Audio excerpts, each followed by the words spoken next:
Building in Canada taught me something important. The systems are different, the market is different, pace is different, but the deeper lessons, discipline, detachment, clarity, and duty don't change. That's why I keep coming back to the Bhagavad Gita, not as theory, as a practical guide for how to build without losing yourself. If you have never heard of Bhagavad Gita, here's the simplest way to understand it. It's an ancient conversation about what to do when life gets heavy, when the pressure is real, when the stakes are high, when you're trying to do the right thing but your mind is fighting you. So for me, the Gita is not just philosophy, it's a manual for clarity, for discipline, for inner steadiness, and that matters more when you're building in Canada, where the systems, the market, the pace may change, but the deeper laws do not. That's why these 7 lessons still hit so hard. Lesson 1, you're not the source, meaning you have a right to action alone, never to its fruits. Let not the fruits of action be your motive at all, nor let your attachment be to inaction. This is a huge founder lesson because the moment you think every result is yours to control, you start carrying stress you were never meant to carry. You still work hard, you still stay accountable, you still give your best, but you stop acting like you are the entire machine. That creates calm, and calm creates better leadership. Lesson 2, surrender is not weakness. This is one of the most misunderstood ideas. People hear surrender and think it means quitting. It does not. It means doing your part fully and then releasing the attachment to the result. That is not passive, that is strong. Because in business, you can do everything right and still not get the exact outcome you wanted. So the question becomes, can you keep going without becoming emotionally dependent on the answer? That's real maturity. That's what makes a founder dangerous in the best way.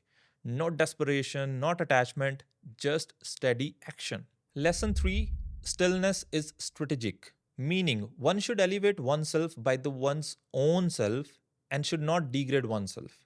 The self alone is one's friend and the self alone is one's enemy. That line is powerful because it exposes where the real battle is. Not always in the market, not always in the competition, often in your own head. Because if your mind is scattered, your decisions get scattered. If your mind is calm, your decisions get sharper. So, stillness is not doing nothing, it is regaining control of your inner state so you can build with more clarity. And in business, clarity is a weapon. Lesson 4, your work is part of your worship. The Gita doesn't teach escape, it teaches right action. It teaches doing your duty with sincerity, discipline, and focus. That matters because business is not only a profit engine, it is also a character engine.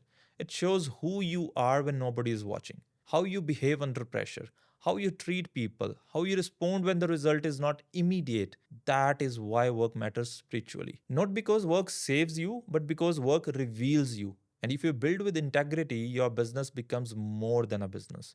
It becomes a mirror. Lesson 5, character matters more than image. This one is easy to forget in a world that rewards appearance. People can look polished, they can look successful, they can look confident, but pressure always reveals structure.